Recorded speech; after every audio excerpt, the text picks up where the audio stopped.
kasi na ginalaw itong motor natin, nagpalit ng gulong, nagpalit ng brake shock, dapat magre-reset. TPS reset. Nagkakaroon ng malfunction ng motor pag hindi nare-reset ito. Ang kagandahan sa Honda, pwedeng i-reset ng manual kahit walang scanner. Katulad kanina, may hagong puputi. Nakaiwas ka sa malaking gastos. Ayan, stable na yung ano niya. At nagpa-reset siya.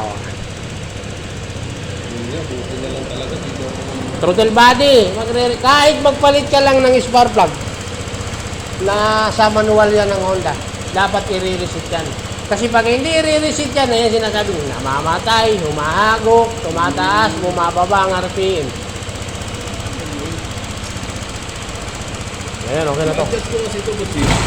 Wala namang problema yung adjust yan, sir. Okay lang naman. Oo, ang adjust niyan, kung gusto i-adjust ka, 2 kalahating ikot, isagad mo muna. Sagad ko papatay. Tapos, papatay. Sa- Bukas mo, 2 kalahati.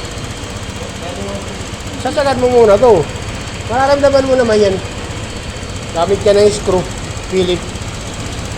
Pag namatay, bubuksan mo, 2 kalahating ikot. Ganun lang. Ayan, okay na.